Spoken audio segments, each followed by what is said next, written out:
할렐루야. YTP 예배에 오신 여러분들을 예수님의 이름으로 축복하고 환영합니다.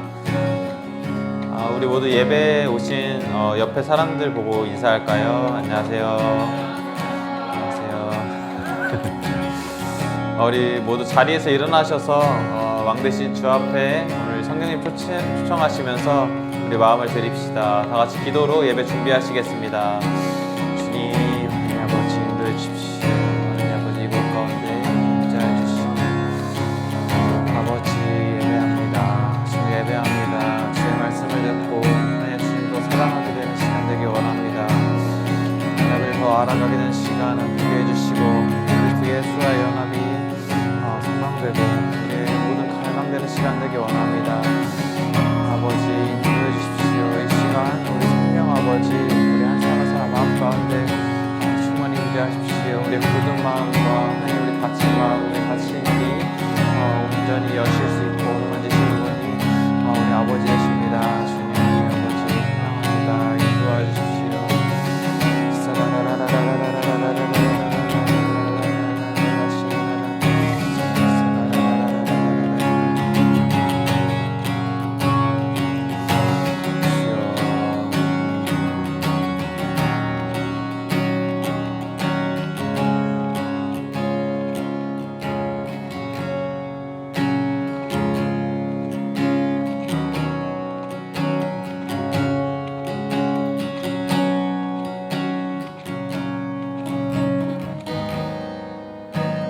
우리 모두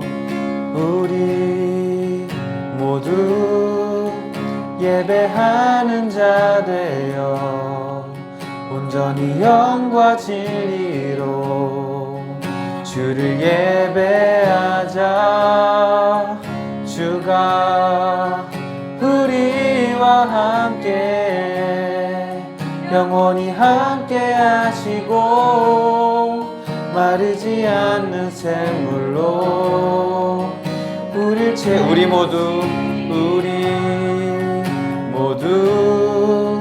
예배하는 자 되어 온전히 영과 진리로 주를 예배하자.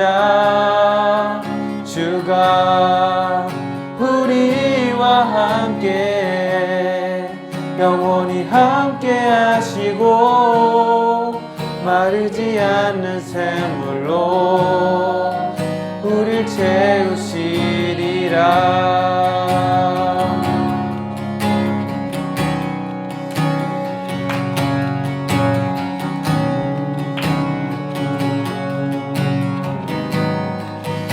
우리 모두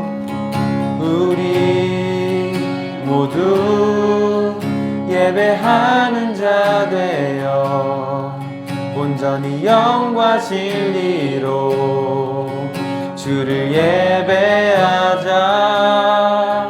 주가 우리와 함께 영원히 함께 하시고 마르지 않는 샘물로 우리 모두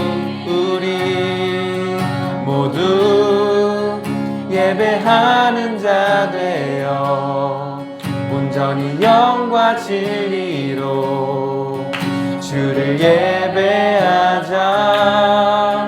주가 우리와 함께 영원히 함께 하시고 마르지 않는 샘물로 우리 모두 예배하는 자 되어 온전히 영과 진리로 주를 예배하자.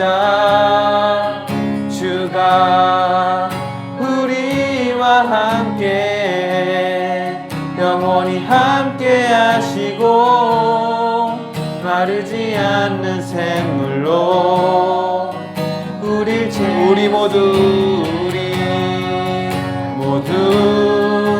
예배하는 자 되어 온전히 영과 진리로 주를 예배하자. 주가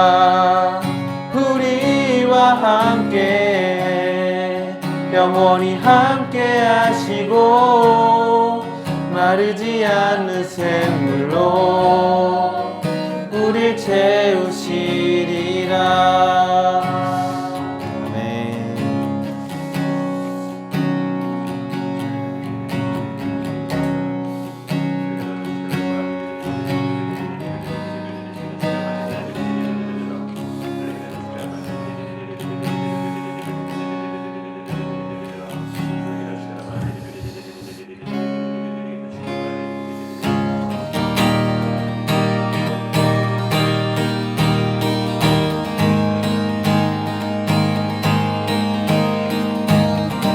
다 같이 박치시며 찬양하시겠습니다. 전능하신 주, 전능하신 주, 놀라운 사랑, 죄와 사망을 물리치셨네. 영광의 주님, 만왕의 왕 예수. 아멘. 온 땅 흔드는 주님의 위엄, 모든 만물이 주를 경배해. 영광의 주님, 만왕의 왕 예수. 아멘. 놀라우신 은혜, 완전하신 사랑, 나의 죄 위하여 십자가 지신 주, 생명을 주시고 자유케 하셨네. 예수 행하신 모든 일 찬양해. 아멘.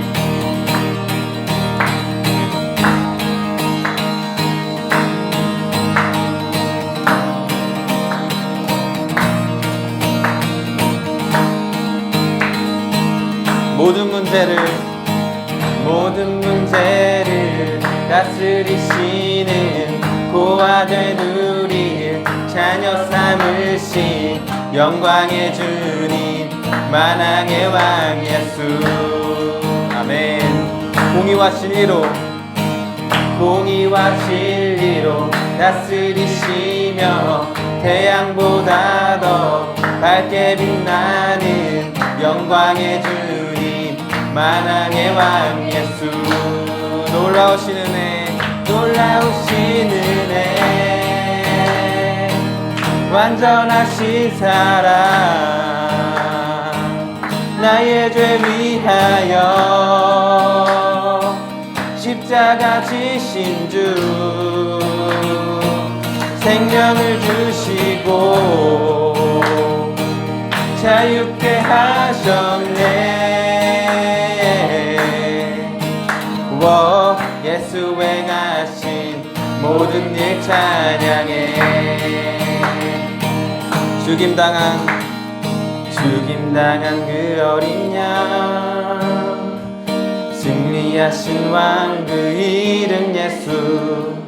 죽임당한 그 어린 양, 승리하신 왕 그 이름 예수.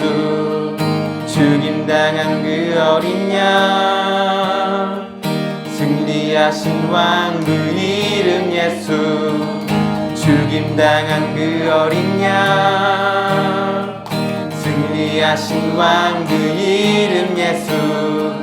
죽임당하신 어린 양, 존귀 놀라우신 은혜. 아멘. 완전하신 사랑, 나의 죄 위하여 십자가 지신 주, 생명을 주시고 자유케 하셨네. 예수 행하신 모든 일 찬양해. 놀라우신 은혜, 완전하신 사랑, 나의 죄 위하여 십자가 지신 주, 생명을 주시고 자유케 하셨네. 예수 행하신 모든 일 찬양해. 다시 놀라우신 은혜, 완전하신 사랑, 나의 죄 위하여 십자가 지신 주, 생명을 주시고 자유케 하셨네. 예수 행하신 모든 일 찬양해. 아멘.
찬양의 열기,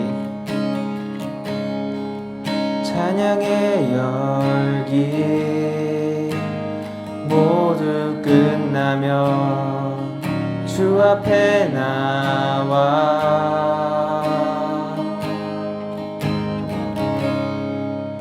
더욱 진실한 예배 드리네. 주님을 향한 노래 이상의 노래, 내 맘 깊은 곳에 주께서 원하신 것, 화려한 음악보다 뜻없는 열정보다 중심을 원하시죠. 주님께 드릴 맘의 예배, 주님을 위한, 주님을 향한 노래, 중심 잃은 예배 내려놓고 이제 나 돌아와 주님만 예배해요. 아멘. 영원하신 왕, 영원하신 왕, 표현치 못할 주님의 존귀,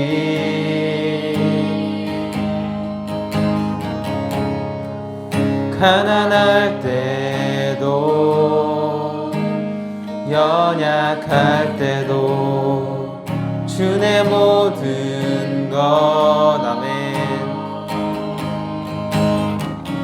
노래 이상의 노래, 내 맘 깊은 곳에 주께서 원하신 것, 화려한 음악보다 뜻없는 열정보다 중심을 원하시죠. 노래 이상의 노래, 노래 이상의 노래, 내 맘 깊은 곳에 주께서 원하신 것 화려한 음악보다 끝없는 열정보다 중심을 원하시죠. 노래 이상의 노래 내 맘 깊은 곳에 주께서 원하신 것 화려한 음악보다 끝없는 열정보다 중심을 원하시죠. 주님께 드릴 마음의 예배 주님을 위한 주님을 향한 노래 중심 잃은 예배 내려놓고 이제 나 돌아와 주님만 예배 주님께 드릴 마음의 예배 주님을 위한 주님을 향한 노래 중심 잃은 예배 내려놓고 이제 나 돌아와 주님만 예배 주님께 드릴 마음의 예배 주님을 위한 주님을 향한 노래 중심 잃은 예배 내려놓고 이제 나 돌아와 주님만 예배 주님께 드릴 마음의 예배 주님을 위한 주님을 향한 노래 중심 잃은 예배 내려놓고 이제 나 돌아와 주님만 예배해요.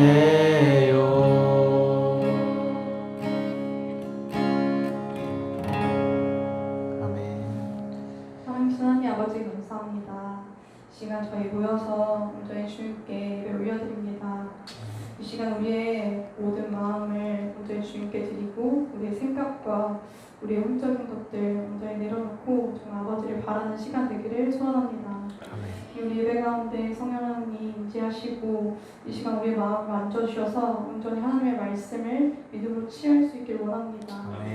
이 시간 전선 입술을 통하여서 성령 하나님 기름 부으시고 또 하나님의 말씀과 그 메시지가 우리 가운데 온전히 믿음으로 성취될 수 있도록 도와주십시오. 감사하며 예수님의 이름으로 기도합니다. 아멘. 같이 말씀 읽겠습니다. 마태복음 8장 1절부터 22절 말씀. 다들 찾으셨죠? 네, 함께 읽겠습니다. 시작. 예수께서 산에서 내려오시니 수많은 무리가 따르리라. 한 나병 환자가 나와 절하며 이르되 주여 원하시면 저를 깨끗하게 하실 수 있나이다 하거늘 예수께서 손을 내밀어 그에게 대시며 이르시되 내가 원하노니 깨끗함을 받으라 하시니 즉 그의 병이 나병이 깨끗해진지라. 예수께서 이르시되 삼가 아무에게도 이르지 말고 다만 가서 제사장에게 내 몸을 보이고 모세가 명한 예물을 드려 그들에게 입증하라 하시리라. 예수께서 가버나움으로 들어가시니 한 백부장이 나와 간구하여 주여 내 하인이 중풍병으로 집에 누워 몹시 괴로워하나이다. 이르시되 내가 가서 고쳐주리라. 백부장이 대답하여 이르시되 주여 내 집을 들어오심을 나는 감당하지 못하겠사오니 다만 말씀으로만 하옵소서. 그러면 내 하인이 낫게 나옵나이다. 나도 남의 수하에 있는 사람이요 내 아래에도 군사가 있으니 이더러 가라 하면 가고 저더러 오라 하면 오고 내 정도로 이것을 하라 하면 하나이다. 예수께서 들으시고 놀랍게 여겨 따르는 자들에게 이르시되 내가 진실로 너에게 이르노니 이스라엘 중 아무에게도 이만한 믿음을 보지 못하였노라. 또 너에게 이르노니 동서로부터 많은 사람이 이르러 아브라함과 이삭과 야곱과 함께 천국에 앉으려니와 그 나라에 본 자본들은 바깥 어두운 데 쫓겨나 거기서 울며 이를 갈게 되리라. 예수께서 백부장에게 이르시되 가라 내 믿음대로 될지어다 하시니 그 즉시 하인이 나으리라. 예수께서 베드로의 집에 들어가사 그의 장모가 열병으로 앓아 누운 것을 보시고 그의 손을 만지시니 열병이 떠나가고 여인이 일어나서 예수께 수종들더라. 저물매 사람들이 귀신 들린 자를 많이 데리고 예수께 오거늘 예수께서 말씀으로 귀신들을 쫓아내시고 병든 자들을 다 고치시니 이는 선지자 이사야를 통하여 하신 말씀에 우리의 연약한 것을 친히 담당하시고 병을 짊어지셨도다 함을 이루려 하심이더라. 예수께서 무리가 자기를 에워싸는 것을 보시고 건너편으로 가기를 명하셨습니다. 한 서기관이 나와 예수께 이르되 예수님 여기 어디로 가신지 저는 따르리이다. 예수께서 이르시되 여우도 굴이 있고 공중에 새도 거처가 있으되 인자는 머리 둘 곳이 없다 하시더라. 제자 중에 또 한 사람이 이르되 주여 내가 먼저 가서 내 아버지를 장사하게 하옵소서. 예수께서 이르시되 죽은 자들이 그들이 죽은 장사를 장사하게 하고 넌 나를 따르라 하시니라. 아멘. 기도하겠습니다. 하나님 아버지 오늘도 이렇게 수요일 저녁 우리 하나님의 예배 드리러 우리 하나님 앞에 정렬하였습니다. 우리가 청년들이 함께 마음을 모아 드리는 찬양과 이 믿음의 고백들을 받아주시고 또한 우리 하나님 앞에 드리는 우리의 마음의 중심을 보셔서 오늘 깊은 말씀에 대한 깨달음과 은혜를 허락하여 주시옵소서. 특별히 우리 가운데 있는 여러 묶임들 또 자유하지 못한 마음의 상신들을 하나님께서 보여주시고 깨닫게 하셔서 영적 자유함을 누리게 하여 주시옵소서. 오늘 이 밤도 하나님께서 베푸시는 은혜를 기대하며 사모합니다. 감사하며 예수님의 이름으로 기도드렸습니다. 아멘. 네, 여러분 한 주 동안 잘 지내셨죠? 다들 또 일하느냐 또 열심히 신앙생활 하느냐 고생이 많습니다. 그렇지만 우리가 또 이 수요 예배 때 또 흐트러질 수 있는 일주일을 한번 또 다잡고 가기를 원합니다. 하나님 앞에 다시 한번 정렬합시다. 우리가 복을 누리는 거는요 천국을 침노해야 됩니다. 하나님 말씀을 늘 갈망하며 말씀이 선포되는 것으로 모여서 주님의 말씀을 우리 머리로 아닌 이 마음으로 영으로 심깁시다. 예배를 위해 준비하면서 기도하는데 로마서 8장인가 문득 이런 말씀을 떠오르게 하셨어요. 육의 생각은 사망이요 영의 생각은 생명과 평안이라. 우리 예배드리러 우리 청년들 사단이 생각으로 공격하는구나 이런 마음에 좀 감동이 들었어요. 그래서 방언으로 막 기도하는데 생각이 잡다한 생각이거나 마음이 좀 번잡할 때일수록 여러분 영으로 오는 생각으로 붙잡읍시다. 이 영으로 오는 생각은요 다른 게 아니라 하나님의 말씀을 내 입으로 계속 고백하는 거예요. 다른 생각이 치고 들어오지 못하도록. 좀 마음이 어지럽고 번잡하고 좀 생각이 많을 때는 그냥 말씀을 입으로 고백하세요. 고백하다 보면은 하나님이 주신 영인지 또 육신에 오는 영인, 육신에 오는 생각인지 분별이 됩니다. 그렇게 해서 마음을 좀 생각을 지키면서 다잡으면서 우리 수요 예배를 시작하도록 하겠습니다. 네. 어떤 격투기 선수가 이런 얘기를 했어요. 링에 딱 올라가서 상대의 눈을 보면 오늘 이 싸움 질지 이길지 알 수가 있다고 합니다. 이미 싸움을 하기도 전에 서로에게 오가는 그 기, 눈빛으로 이미 그 싸움의 향방이 가려진다고 합니다. 예배도 마찬가지입니다, 여러분. 우리가 하나님 말씀을 들으러 왔을 때 우리 마음에 있는 밭, 내 마음에 있는 상태에 따라서 오늘 예배가 하나님께 온전히 드려질지 아니면 그냥 의례적으로 드리는 예배처럼 또 왔다가 갈지 판가름 나게 되어 있습니다. 우리가 시간을 내서 또 쉬셔야 되는 시간인데도 불구하고 우리가 수요 예배에 온다는 것은 영적 싸움을 싸러 온 거죠. 그래서 승리하시고 가기 바랍니다. 우리의 마음의 상태에 따라서 하나님께서 오늘 우리에게 귀한 말씀을 주실 겁니다. 그런 마음으로 진행했으면 좋겠습니다. 지난 시간 얘기를 잠깐 좀 정리하고 싶은데요. 왜냐하면 오늘부터 마태복음 8장이 이제 들어갈 텐데, 마태복음 8장은 성령이 외적 충만함이 나오는 이제 장입니다. 지난 시간 우리 마태복음 5장, 6장, 7장 여러분 아시다시피 산상수훈 말씀, 하나님의 나라에 대한 법, 그리고 하나님 나라에 대한 가치에 대해서 말씀을 예수님께서 쭉 하셨다면 8장부터는 본격적으로 예수님께서 기적과 이사를 베푸십니다. 바로 우리 내면에 있는 성령이 외적으로 충만하게 나오는 그 과정을 보이실 텐데, 지난 1년 동안 우리 상반기 동안 계속 했던 내용이 뭐죠, 여러분? 하나님의 나라, 그렇죠? 우리 안에 하나님 나라를 임하는 거. 하나님의 나라가 뭡니까? 바로 하나님의 통치, 하나님의 왕국을 얘기합니다. 구약 시대에는 율법을 지킴으로써 의롭게 될 수 있었지만, 오늘날 신약 시대, 교회 시대에는 우리가 내주하시는 성령, 그 성령님의 음성을 듣고 그 성령님께 순종하는 게 바로 성령의 통치를 받고 우리 안에 하나님 나라를 이룬다고 했습니다. 그것은 조금 구체적으로 얘기하면 우리가 늘 얘기했었죠. 바로 자기를 부인하고 예수님과 함께 자기 십자가를 졌을 때 내 혼, 내 감정, 의지, 생각을 십자가와 함께 못 박고 죽고 거듭나는 과정을 계속 겪을 때 우리 안에 하나님 나라가 이루어진다고 했습니다. 그게 성령의 통치를 받는 거고 성령께 순종하는 삶입니다. 지난 우리 상반기 동안 계속 이 얘기를 이제 했습니다. 그래서 여러분 각자 어떤 혼적인 영역, 아직 거듭나지 않은 부분들이 우리 많을 겁니다. 저도 여전히 많이 있고 늘 발견하고 하나님께서 또 가르쳐 주세요. 이제 끝났다 싶었는데 또 알려주시고 또 발견해 주세요. 그럴 때마다 좌절하거나 낙담하는 게 아니라 아직 내 안에 이게 남아 있었구나. 아직 내 안에 이것이 꿈틀거리고 있었구나. 어떤 상황과 환경을 통해서 혹시 주변 사람을 통해서 그걸 하나님께서 발견하게 해주십니다. 그러면 상황 탓도 아니고 환경 탓도 아니고 다른 사람 탓도 아니고 바로 그 상황과 환경과 사람을 통해서 내 안에 감춰진 죄를 하나님께서 보게 하시는 거죠. 우리가 이것을 제거함으로써 우리의 하나님의 나라가 우리 가운데 임하게 되는 겁니다.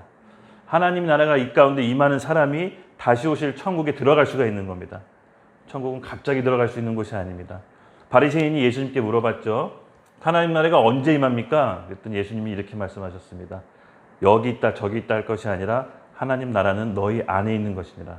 우리 안에 먼저 이뤄야 됩니다. 지금 성령께서 말씀하시는 말씀을 우리가 듣고 순종하십시오. 그것이 하나님 나라를 우리 안에 이루는 겁니다. 그 과정 가운데 우리가 지금까지 와 있습니다.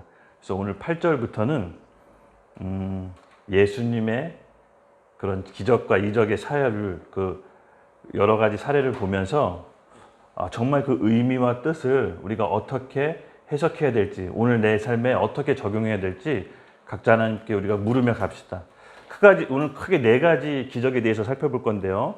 첫 번째는 문둥병, 두 번째는 우리 백부장의 하인, 그리고 세 번째는 베드로의 장모, 그리고 네 번째는 귀신을 예수님이 쫓아내시는 장면입니다. 예수님이 산상수훈을 통해서 천국의 헌법을 말씀하시고 천국의 나라와 원리를 말씀하신 다음에 산에서 내려오자마자 이런 기적들을 이제 서서히 시작하신 겁니다. 여러분, 왜 이런 기적을 예수님께서 하시는지 제가 기도했을 때 예수님이 우리를 초대하시는 것 같아요. 너희도 이와 같은 기적을 할 수 있다. 과거 초대교회에 있었던 일이 아니라 지금 우리와 같은 성령이, 그 초대교회 성령이 동일하게 있다는 것을 하나님께서 믿음으로 보여주셨습니다. 그러므로 우리의 신앙은 죽은 화석이 아니라 지금도 역사하시는 하나님의 기적이 우리를 통해 나아가기를 예수님께서 원하시는 겁니다. 그래서 우리가 이 말씀을 오늘 듣고 우리 삶에 어떻게 적용해서 성령의 외적 충만함을 펼칠 수 있을지 같이 기도합시다. 이미 부분적으로 맛본 사람도 있을 테고 앞으로 더 큰 기적과 이사를 맛보게 되실 겁니다. 여러분, 그 나라에 우리가 초대된 것을 믿읍시다. 네. 먼저 마태복음 우리 8장 1절, 2절 읽겠습니다. 예수께서 산에서 내려오시니 수많은 무리가 따르리라. 네. 알다시피 우리 5장, 6장, 7장 하면서 예수님께서 산상수훈 권위 있는 말씀을 이렇게 선포하셨죠. 그러면서 사람들이 제자들과 함께 무리로 땅에 내려갑니다. 그리고 2절에 한 나병 환자가 나아가 절하며 이르되 주여 원하시면 저를 깨끗하게 하실 수 있나이다 하거늘. 제가 좀 2절에서 좀 깊이 묵상했어요. 2절에서 좀 시간을 많이 뺏겼는데 설교 준비하다가 한 나병 환자가 상징하는 것이 무엇이고 그리고 그 나병 환자가 예수님께 보인 반응이 조금 굉장히 일반적이진 않습니다. 나병 환자는 여러분 잘 아시다시피 어떤 병이죠? 문둥병. 이 문둥병의 특징은 살이 점점 썩어 들어갑니다. 근데 이 썩어 들어갈 때 아픈지 몰라요. 그리고 떨어져 나가요. 살이 썩어서 떨어져 나갈 때까지 본인은 고통을 못 느껴요. 그래서 코가 떨어져 나가고 뼈마디, 손가락마디 떨어져 나가고 발가락마디 다 떨어져 나갑니다. 그래서 팔, 다리 막 절단하죠. 실제로 이 나병 환자 본 적은 없어요. 제가 그냥 TV에서나 이렇게 사진으로 본 적은 있는데 끔찍하더라고요. 경험하신 분이 있는데 굉장히 냄새가 많이 난대요. 근데 살이 썩어서 떨어져 나갈 때까지도 고통을 못 느낀대요. 이 나병 환자들의 특징이 그렇습니다. 이제 이 나병이 영적으로 상징하는 것은 뭐냐면요. 바로 거역. 이 구약 시대의 이 죄, 특히 이 장애를 입거나 불치병을 입는 그 나병 환자들은 사회로부터 완전히 격리시켰습니다. 그리고 그들은 죄가 있다고 봤어요. 단순히 병을 떠나서 영적인 이유로 죄가 있어서 저런 병이 발병했다라고 제사장들이 봤어요. 그래서 사회로부터 격리시켜서 사회생활도 못하고 경제적인 활동도 못하게 해버렸습니다. 완전히 고립된 상태로 자기들끼리 살게 됐거든요. 그런 나병 환자가 예수님이 산상수훈을 통해서 땅에 내려오신다는 것을 소문을 듣고 담대하게 예수님께 나아간 거예요. 구약의 율법의 규례를 깨고 나 오늘 아니면 안 되겠다는 심정으로 나병 환자가 예수님께 나아갔는데 중요한 건 뭐냐면요. 나병 환자가 예수님께 나갔을 때 주여 제 병을 고쳐주소서가 아니라 여기 보시면 원하시면 절하여 이르되 주여 원하시면 저를 깨끗하게 하소서. 원하지 않으면 깨끗하게 않게 할 수가 있다는 얘기인가? 이 부분에서 조금 왜 나병 환자가 이렇게 얘기했을까라고 퀘스천이 스스로 좀 들었어요. 왜냐면 제가 좀 이 부분에 대해서 하나님께 좀 명쾌하게 대답을 듣고 싶었거든요. 왜냐면 이 사복음서 보면 여러 환자를 예수님께서 고치시는데 어떤 환자는 예수님 옷끝만 잡으면 내가 날 수 있다. 주여 저를 일으켜 주소서. 주여 제 눈을 보게 하소서. 자기 처해 있는 상황에 대해서 해결받도록 예수님께 나와서 병을 고쳐달라고 하는데 나병 환자는 좀 특이했어요. 원하시면 저를 깨끗하게 하실 수 있습니다라고 예수님께 주권을 드려요. 자기 상황을. 제가 이 부분이 좀 특이했거든요. 그래서 기도했어요. 정말로 이 문둥병 환자가 자기의 치료를 내세우지 않고 왜 원하시면이란 말로 하나님께 예수님께 주권을 드렸을까? 이 지점에서 좀 많이 생각을 했었는데 이렇게 생각하고 기도하다가 문득 좀 이런 생각이 들었어요. 내가 처해 있는 상황, 내가 지금 겪고 있는 일들, 내가 겪고 있는 문제들을 우리가 이것이 해결되고 자유하면 이제 행복해진다라고 일반적으로 생각을 합니다.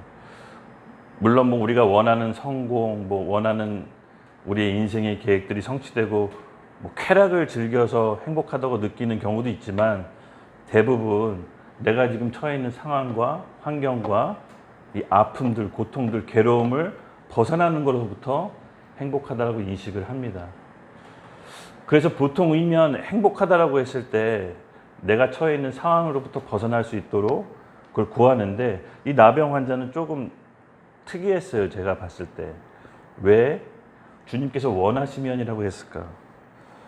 저는 그 부분이 조금 저에게 굉장히 의문점이 들었습니다. 그랬더니 예수님께서요. 3절에 보니까 손을 내밀어 그에게 대시며 이르시되 내가 원하노니 깨끗함을 받으라 하시니 즉시 그 나병이 나았다. 손을 내밀어서 그에게 대시며. 이 부분은 제가 받는 감동이 좀 있었어요. 나병 환자는 예수님께 주님이 원하시면이라고 했고 예수님은 네가 원하느니 깨끗함을 받아라라고 서로 주거니 받거니 누구 탓을 돌리는 것도 아니고 그렇게 말씀하시는 대화가 저한테 굉장히 좀 이상적이었습니다. 그래서 3절에 보고 되게 딱 눈에 들어왔던 부분은 사실 그 말보다는 예수님께서 그에게 내미신 손이었습니다. 바로 진짜 행복은 내가 처해 있는 힘든 상황, 날 괴롭히는 환경, 나에게 어려움을 주는 그 사람이 아니라 그 상황과 환경, 사람을 통해서 진정한 행복을 예수님께서 저에게 주시려고 하는 것. 그것은 뭐다? 내가 죄인이라는 것. 내가 죄인이라는 깨닫는 거다. 여러분 구약시대에 보면은 이 자기 죄를 동물에게 전가해서 안수하죠. 그리고 그 동물에게 전가하면서 그 동물을 죽임으로 내 죄가 사해집니다. 제가 예수님이 이 나병 환자의 원하는 저를 깨끗게 하소서 했을 때 예수님이 손을 댔을 때 제가 받은 감동은 나병 환자의 근본적인 행복은 나병 환자가 알았던 것 같아요. 자기 이 상황, 환경, 나병이 있기 전에 바로 자기 죄 문제가 있었다는 것을. 왜냐하면 구약시대의 질병은 죄라고 봤기 때문에. 그래서 예수님은 그에게 손을 대시고 그에 있는 죄를 전가해서 자기가 예수님께서 받으신 것 같아요.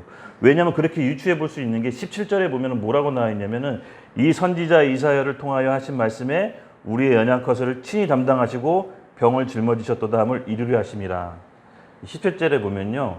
예수님께서 십자가에서 죄를 처리한 것을 묘사합니다. 죽으심을. 바로 나병 환자가 봤었던 그 환경과 상황 가운데 진짜 행복과 근본적인 문제는 자기 죄라는 인식이 있었던 것 같아요. 그래서 예수님께 나왔을 때 당장 내 병을 치료해달라고 얘기한 것이 아니라 주님께서 원하시면 저를 깨끗하게 하소서라고 얘기했던 게 아닐까라고 제가 받은 감동이었습니다. 예수님께서 나병 환자를 안수함으로 나병 환자의 죄를 예수님께 가져옴으로 본인이 십자가에서 돌아가셔서 그 죄를 처리해야 된다는 것을 알고 있었던 것 같아요. 수족관의 악한 물고기 이론이라고 있습니다.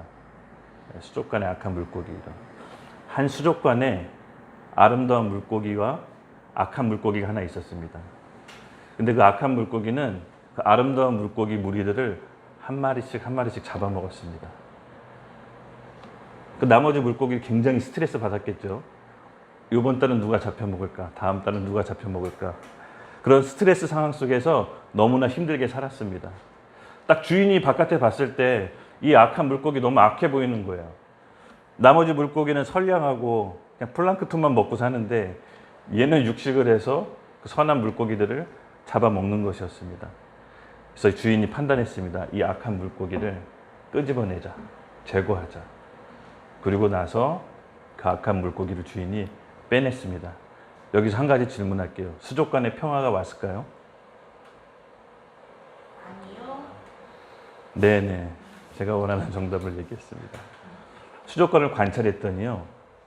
악한 물고기가 없어서 처음에는 평화가 왔습니다. 사이좋게 자기네들 원하는 대로 살다가 기하급수적으로 번식을 했습니다. 번식을 하고 수족관이 상황이 안 좋아지고 환경이 더러워지고 여러 가지 문제점이 발생하다 보니까 세상에 서로 잡아먹기 시작했습니다. 알고 봤더니 그 악한 물고기는 그 수족관을 관리하면서 개체수를 조종하면서 적당한 인원수에 맞게 적당한 살기 좋은 환경을 만들고 있었던 겁니다. 근데 우리가 보기에 있을 땐 그 악한 물고기가 잡아먹는 것만 보고 악하다고 생각했던 거죠. 결국은 급기야 너무나 많은 인원수에 따라서 서로 잡아먹기 시작합니다. 그 잡아먹는 것을 악하다고 보은 그 선량한 물고기들이 이제 서로 육식으로 변한 거죠. 그러므로 여러분 진짜 행복은 우리 상황도 아니고 우리 처해 있는 환경도 아니고 내 주변에 있는 그 나쁜 사람도 아닙니다. 진짜 행복은 내가 죄인이라는 거, 내가 악하다라는 걸 깨닫는 겁니다. 하나님이 실수가 없으시고 오류가 없으신 우리 삶을 과거, 현재, 미래를 알고 계신 하나님께서 우리의 모든 삶을 컨트롤하고 계십니다. 우리가 상황과 환경, 그런 여러 가지 사람들 때문에 우리 마음속에 담아두고 있는 그 원망, 마음의 상실, 심히 부패한 마음, 내가 이렇게 해도 돼, 저렇게 해도 돼. 내 마음의 감정 상태에 내 마음대로 휘둘려지는 그 상태가 바로 죄라는 인식이 필요합니다. 내 감정의 상태가 이게 죄라는 인식을 하려면은 우리가 회개해야 되는 겁니다. 성령이 오시면 죄에 대해, 의에 대해, 심판에 대해 깨닫게 하신다고 합니다. 성령이 오신다는 것은 무엇이 죄인지, 내 마음으로 짓고 있는 죄, 밤마다 짓는 공상, 여러 가지 그런 감정적인 상태가 죄라는 인식이 들어야 하나님께서 우리를 고칠 수가 있습니다. 내가 먼저 아프다는 사실, 내가 병들었다는 사실을 하나님께 인정해야 우리를 치료하실 수 있습니다. 나병 환자는요, 사실 우리의 부패한 마음을 상징하고 그 부패한 마음의 근본적인 해결을 하기 위해서는 나병 환경, 나병 환자, 나병이 아니라 환경도 아니라 사람도 아니라 본인의 죄였다는 사실을 인정하고 주님께 엎드려 도움을 구한 겁니다. 그 즉시 예수님께서는 안수하시고 나병 환자의 죄를 갖고 오셔서 십자가에서 처리하신다는 게 17절의 묘사가 나옵니다. 여러분, 우리가 갖고 있는 여러 가지 환경들 있죠. 상황들 있죠. 사실은 엄밀히 따져보면 하나님께서 허락하신 겁니다. 왜 허락하셨습니까? 우리의 악함, 우리의 죄, 그 죄성을 보게 하려고. 내가 이래도 돼. 내가 결정하고 싶은 마음, 내가 판단하고 싶은 마음, 내 감정에 나도 속아서 내가 마음대로 정죄하고 비난하고 내가 마음대로 심판하고 싶은 그 마음을 하나님께서 상황과 환경을 통해 보게 하셔서 그 죄인이라는 사실을 인정하고 나오는 사람한테, 예수 이름의 부름 앞에 나오는 사람한테, 예수 이름을 부르는 사람한테 복이 있다라고 얘기하시는 겁니다. 여러분, 오늘 저와 여러분이 함께 이 나병 환자가 되어서 우리의 진짜 근본적인 문제는 상황도 아니요, 환경도 아니요, 바로 내가 죄인이었다는 사실을 하나님 앞에서 자백하며 나아갑시다. 주님께서 치료해 주실 것입니다. 직접 안수함으로 깨끗게 하실 것입니다. 상황과 환경은 그 뒤에 따라오는 결과입니다. 저는 그런 경험을 많이 했습니다. 지금도 깨닫고 있고 앞으로도 깨닫게 하십니다. 그러므로 여러분, 우리 안에 있는 감춰져 있는 교만과 악이 드러난다면 기뻐하십시오. 하나님께서 나에게 정말 이긴 자가 돼서 예수님이 이 땅에 다시 오실 때 그 천국에 날 들어가게 하시려고 지금 날 보게 하시는구나. 아직 난 변해야 되겠구나. 변화할 사실이 있다는 것에서 감사하십시오. 그 사람이 잘못된 게 아닙니다. 지금 나한테 주어진 환경이 잘못된 게 아닙니다. 그 상황을 통해서 우리 악을 보게 된 것이 하나님께 기쁨으로 감사해야 됩니다. 그렇지 않습니까? 바로 우리가 원하는 것은 정말로 우리한테 행복을 가져다 줄지 우리는 알 수 없습니다. 겸손히 나아가 주님 앞에 나병 환자처럼 엎드려 주님께 구합시다. 그럼 하나님께서 반드시 그렇게 해주실 것입니다. 4절에 이렇게 나 있습니다. 이 나병 환자가 깨끗이 되고 놀랐겠죠. 그래서 제사장한테 가가지고 예물을 드리고 몸을 보이라고 합니다. 그리고 공식적으로 확증을 받으라는 거예요. 몸이 나았다는 것은. 나병이 나았다는 건 뭐냐면요, 되게 이때 당시에 좀 신기한 게 그 죄랑 연관지었어요. 그래서 죄가 없다라는 걸 공식적으로 확인 받으라는 거예요. 정상적으로 사회생활 하라는 거예요. 예수님이. 너 지금 몸이 나았으니 제사장한테 가서 예물 정식적으로 드리고 확증 받아라. 그럼 네가 정상적으로 사회생활 할 수 있을 거다. 오늘날로 얘기 풀이하자면 그런 얘기인 거죠. 마찬가지입니다. 우리가 결과적으로 우리 삶이 하나 둘씩 회복될 겁니다. 근데 먼저 근본이 해결돼야 된다는 겁니다. 그리고 5절입니다. 백부장의 하인. 예수께서 가버나움에 들어가시니 한 백부장이 나와 간구하며. 예수님이 주로 기적을 많이 활동하셨던 곳이 이제 가버나움이죠. 근데 이때 여러분 잘 아시다시피 백부장 주여 하고 나왔습니다. 이 백부장은 군대 장교인데요. 로마 시대 군대 장교가 이제 보통 한 100명 군사를 거느린 장교를 이제 백부장이라고 합니다. 근데 이 백부장이라는 사람이 이방인이죠. 유대인이 아닙니다. 유대인이 아님에도 불구하고 예수님을 믿으셨어요. 그러니까 그냥 믿은 게 아니라 온 이스라엘 사람들보다 누구보다도 믿음이 더 좋았어요. 예수님 제자한테도 볼 수 없었던 믿음이 백부장한테 나왔어요. 어딜 통해 볼 수 있냐면요. 백부장이 8절입니다. 백부장이 대답하여 이르시되 주여 내 집에 들어오시면 나는 감당하지 못하겠사오니 다만 말씀으로만 마옵소서. 그러면 내 하인이 낫겠나이다. 예수님께서 직접 고쳐주러 가겠다고 했는데 주님 그럴 필요 없습니다. 말씀만 하시면 내 하인이 낫겠나이다라고 이스라엘 민족으로 볼 수 없는 믿음을 이 백부장이 보이십니다. 근데 예수님이 극찬을 하세요. 이와 같은 믿음 가진 자 본 적 없다. 그러니까 옆에 여러분 잘 생각해 보세요. 우리 이때 당시의 상황으로 좀 들어가 봅시다. 예수님이 있고 예수님 친애하는 그 총애하는 제자들이 있죠. 그 제자들이 있고 백부장이 있었는데 백부장이 예수님 옆에 따라다니는 집 버리고 자기 가진 재산 버리고 모든 걸 다 버리고 다른 그 제자들이 옆에 있는데 예수님께서 자기 제자들보다 더 지금 믿음이 좋다고 한 거예요. 극찬을 하신 거죠. 말씀으로 의롭게 얻는 이방인의 구원을 백부장이 예표한 겁니다. 여러분이 백부장이 알다시피 주여라고 했을 때 이미 예수님의 권위를 인정한 겁니다. 본인이 주여라고 한 것은 큐리오스라고 하죠. 헬라어로 주인이 자기가 예수님의 종이 되겠다. 그의 권세에 인정하겠다라고 한 겁니다. 그 즉시 정말 그 말씀대로 그 믿음대로 어떻게 됐죠? 하인이 병이 나아버립니다. 예수님이 가지도 않았는데 예수님께서 이 백부장의 믿음을 보시고 말씀만 해도 병이 낫게 하십니다. 여러분 이 믿음의 원리를 우리가 좀 오늘 취했으면 좋겠어요. 우리가 하나님께 말씀을 구하고 기도하고 했을 때 분명히 하나님 우리 가운데 말씀해 주십니다. 그 말씀을 믿음으로 취합시다. 믿음으로 취합시다. 나병 환자의 죄를 우리가 인정하고 하나님께 도움을 구했다면 그 다음에는 믿음으로 취하는 과정이 필요합니다. 더 이상 눌려있을 필요가 없습니다. 과거에 대해서 기억, 아픈 상처에 대해서 내가 붙잡고 내 안에 감옥에 갇혀 있으면 안 됩니다. 그 다음은 믿음으로 나가는 겁니다. 예수님께서 말씀하셔 나았다라고 하면 나은 겁니다. 여러분 우리 믿음의 조상 아브라함은요. 처음부터 믿음의 조상이 되었을까요? 그렇지 않았습니다. 이 아브라함의 행적을 보면요. 이 사람이 진짜로 남자로서 할 수 없는 짓을 한다니까요. 하나님 말씀에 따라 믿음으로 하란을 떠나서 가나안에 갔지만은 가뭄이 들자 경제적으로 어려움이 닥치자 이집트로 점점 내려가요. 하나님께서는 아브라함은 이집트 가기를 원치 않으셨어요. 가나안에서 하나님께 예배드리기를 원했는데 어찌된 영문인지 가뭄이라고 표현했는데 경제적인 어려움을 뜻합니다. 경제적인 심각한 어려움이 터지자 살기 좋은 이집트로 갑니다. 그때 무슨 일이 벌어지냐면요. 아내를 바로 왕한테 뺏기는데 뺏겼을 때 지키려고 한 게 아니라 자기 죽을까 봐 아내 사라한테 내 오빠라고 해라. 나 당신 남편이라고 하면 나 죽일 테니까. 그러니까 얼마나 어처구니가 없었겠어요. 사라가. 자기 남편 죽을까 봐 또 불쌍해서 그렇다고 해줘요. 근데 그런 일을 2번씩이나 해요. 아브라함이. 처음부터 믿음의 조상은 아니었습니다.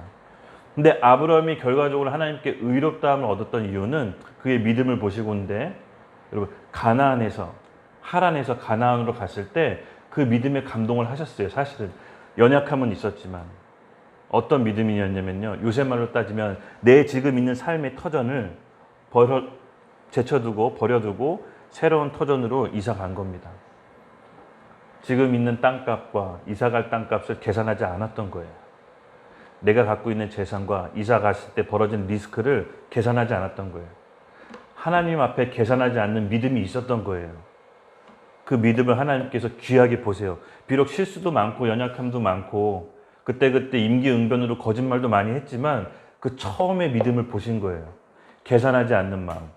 하나님 앞에서 내가 가진 것과 내가 떠났을 때 받게 되는 리스크를 계산하지 않았던 거예요. 여러분 오늘 우리에게도 이 백부장의 믿음도 바로 그와 같은 계산하지 않는 믿음입니다. 하나님 우리에게 말씀해 주셨다면 계산하지 맙시다. 하나님께서 우리에게 주시려고 하는 것은 결과적으로는 복이에요. 이사가게 되는, 바뀌게 되는 환경과 상황이 아니라 바로 우리의 믿음을 보시고 하나님께서 아브라함에게 복을 허락하십니다.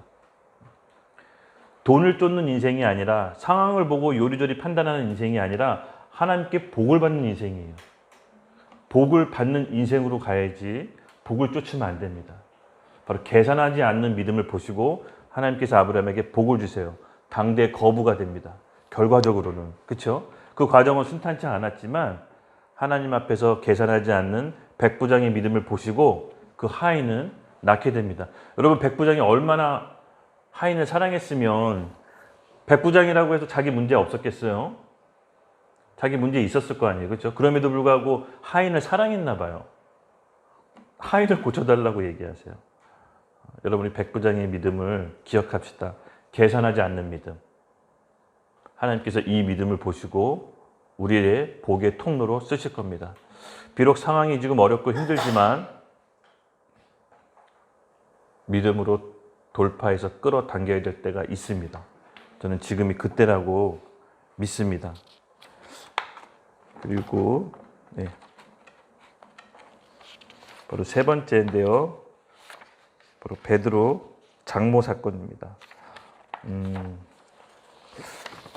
갑자기 남지없이 예수님께서 나병 환자 고치시고 백부장이 하인을 고쳤는데 베드로가 갑자기 자기 집에 끌고 가서 장모님이 병을 치유하는 장면이 나옵니다.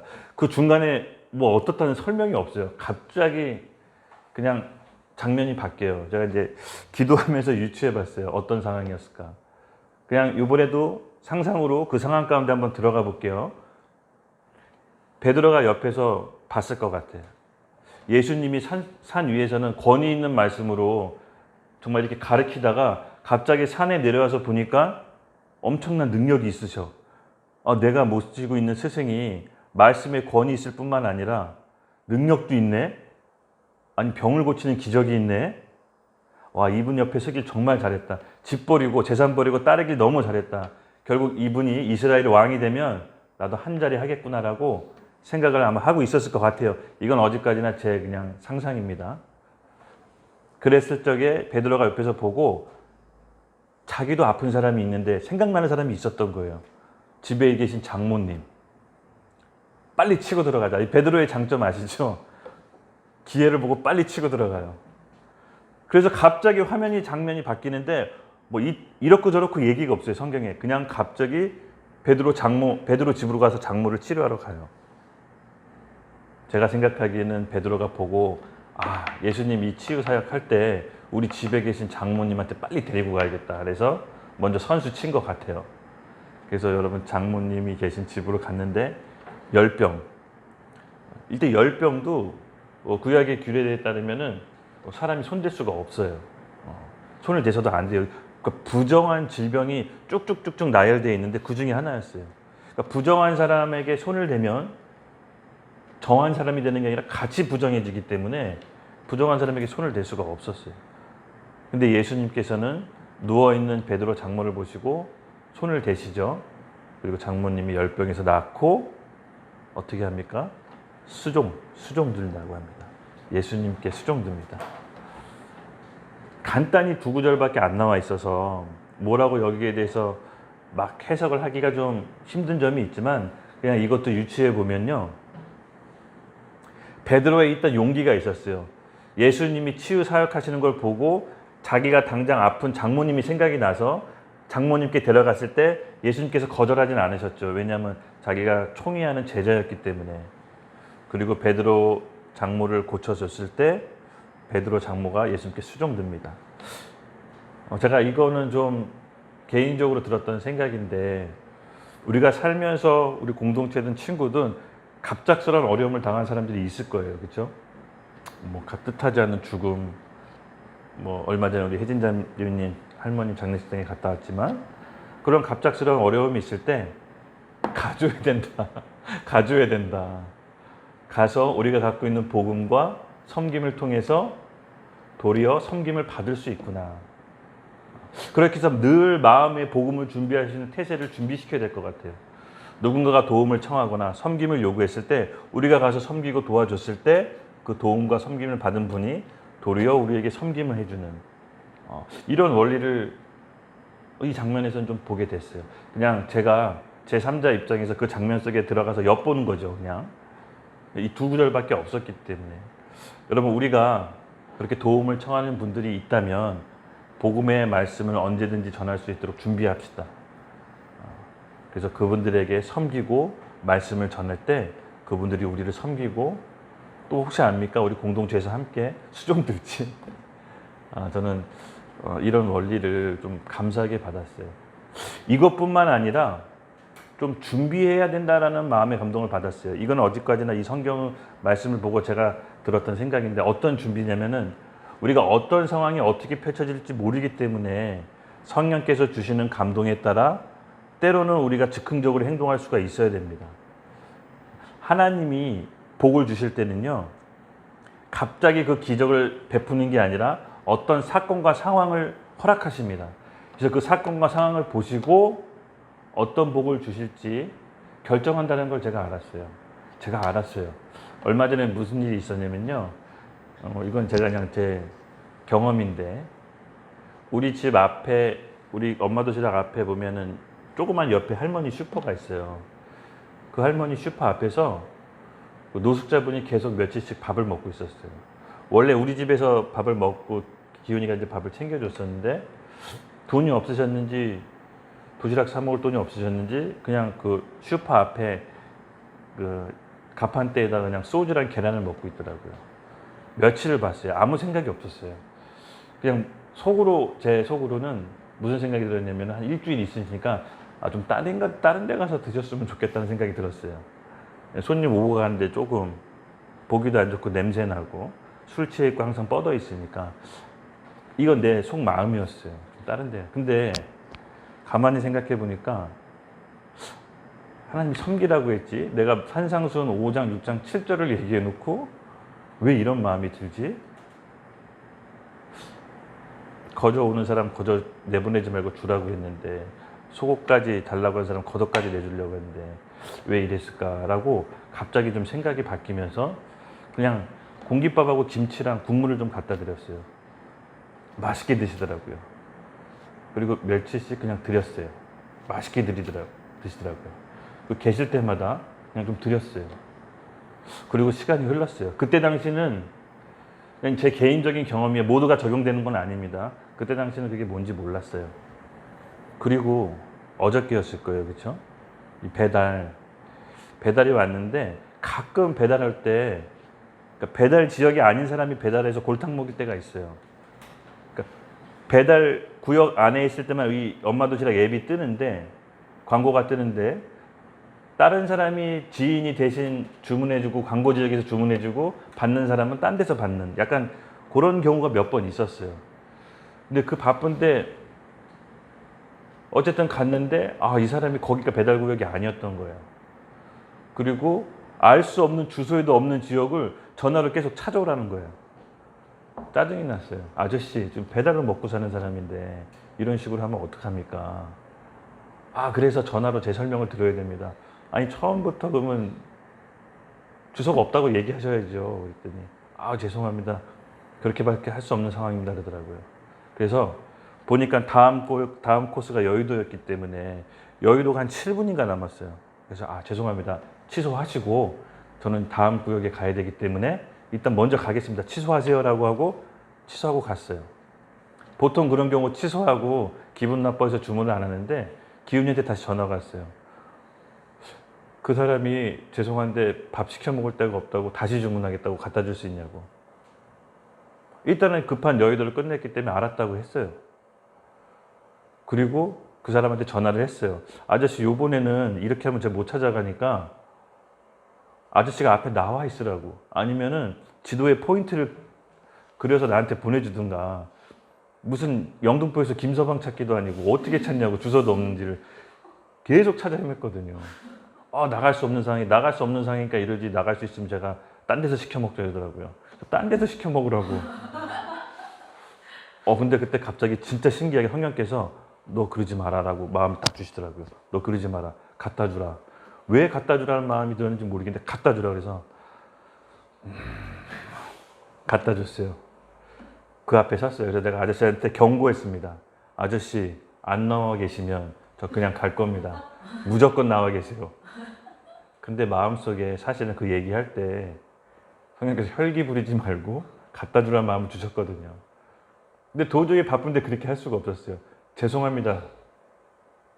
요번엔 제가 한 번만 거역하겠습니다. 그래서 아저씨 갖고 나오세요 그랬어요. 저 도착하기 5분 전입니다 그랬더니 세상에 포크레인을 몰고 도로 한복판으로 나오셨어. 아니 차로 배달하시면서 안 갖다 주신 거예요. 그래서 아니, 어딘지 알아야죠 그랬더니 내가 좀 미안하더라고요. 작업하느라가 이게 밥을 잘 못 먹는 상황이었나 봐요. 그래서 주면서 좀 미안하더라고요. 그 왜 이 얘기를 지금 장황하게 하냐. 그러니까 하나님께서 어떤 기적을 베푸실 때는 어떤 상황과 사건을 만든다 그랬죠. 그 어떻게 하는지 보세요. 하나님이 첫 번째 그 우리 노숙자 앞에 계신 분한테 처음엔 제가 냄새나고 좀 그래서 계속 회피했는데 나중에 성령께서 주시라는 마음 줘서 한 3번을 줬는데 그때 이후로 홀에 손님이 계속 들어오기 시작했습니다. 홀에 손님이 좀 불어나기 시작을 했어요. 저는 이거랑 연관이 있다라고 봐요. 기훈이는 어떻게 생각하는지 모르겠지만. 근데 배달은 점점 줄어들었어요. 배달은 줄어들었어요.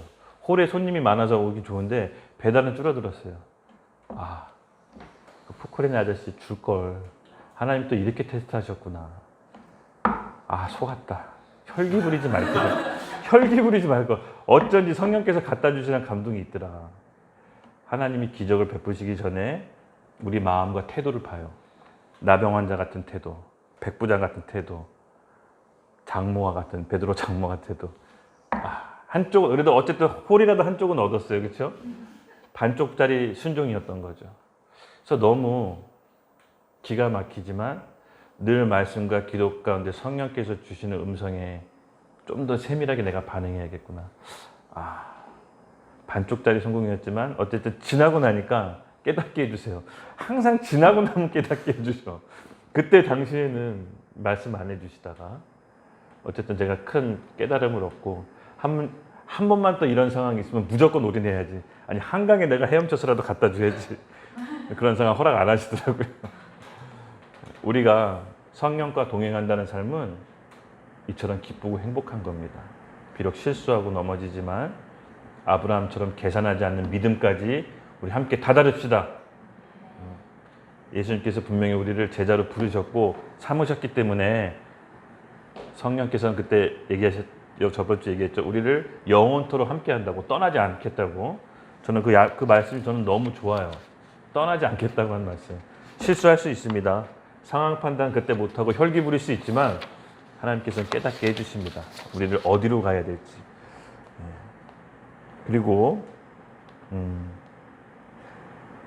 16절 저물매 사람들이 귀신 들린 자를 많이 데리고 예수께 오거늘 예수께서 말씀으로 귀신들을 쫓아내시고 병든 자를 고치시니라. 본격적인 영적인 싸움. 저번 주에 제가 얘기했었던 하나님을 떠난 인간의 상태가 어떤 상태다 그랬죠? 영은 죽고 사단에게 매여서 종노릇하고 있는 상태. 이 상태에 대해서 예수님께서 본격적으로 하나님의 나라를 사탄으로부터 빼앗기 시작합니다. 귀신 눌린 거, 귀신 들린 거, 영적으로 예수님께서 그 사람들 그리고 이 땅 하나님 나라를 점점 회복하시는 일을 8장부터 시작하는 겁니다. 여러분 우리가 성령을 받았다는 것은 나 혼자 개인적으로 구원받고 천국 가라고 성령을 주신 게 아닙니다. 잃어버린 하나님 나라의 영역을 우리 가정, 친구, 직장 그리고 모든 사람에게 회복하시라고 권세를 주신 겁니다. 지난 시간 구원받은 사람의 권세 같이 우리 얘기 들었죠. 예수의 이름을 선포하고 우리 섬기라고 한 천사들에게 명령하고 또 예수의 이름을 권세해서 말씀으로 믿음으로 고백하면 우리는 하나님 안에서 능력이 나가게 됩니다. 바로 잃어버린 하나님의 나라를 우리를 통해서 조금씩 구체적으로 알려주실 것입니다. 성령님은 우리가 뭘 되찾아야 될지 구체적으로 알려주세요. 사실은 하나님 나라가 우리 안에 임하지 못하는 게 죄 때문이에요. 죄. 우리의 아픈 마음, 상실한 부패한 이 마음이 하나님 나라가 우리 안에 들어오지 못하게 합니다. 그것을 인정하는 게 첫 번째 시작입니다. 그리고 18절, 19절 제가 읽겠습니다. 예수께서 무리를 자기 에워싸는 거 보고 건너편으로 가시고 명령하니라. 한 서기관이 나와 예수께 아뢰되 선생님이여 어디로 가든지 저는 따르리이다. 예수님의 그런 기적들을 보시고 제자들을 옆에 보니까 갑자기 한 서기관이 나도 예수님과 함께 가겠다라고 나섭니다. 그때 예수님께서 뭐라고 말씀하시는지 우리 다혜자매님이 20절, 21절, 20절 읽어주십시오.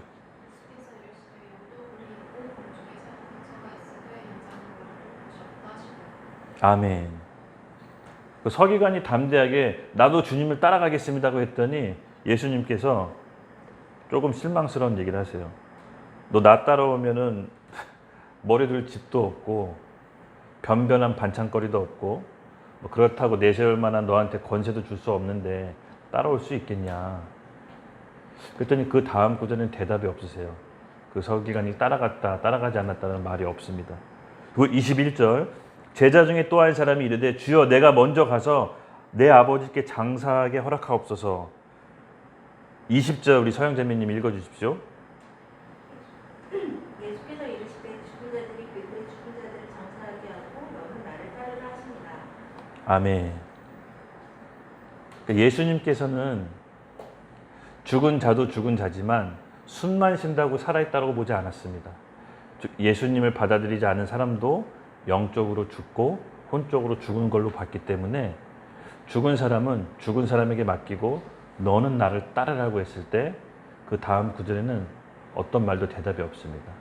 이 서기관과 제자한테 예수님께서 따라오라고 했지만 따라갔다는 말은 없고 바로 예수님과 제자들이 바다에서 배를 타는 장면으로 갑자기 바뀝니다. 여기서 제가 이제 유추해 볼 수 있는 거는 아마 그들은 못 따라갔을 것 같아요. 자기 부인과 자기 십자가의 길을 사실은 예수님이 20절부터 22절을 얘기하신 거예요.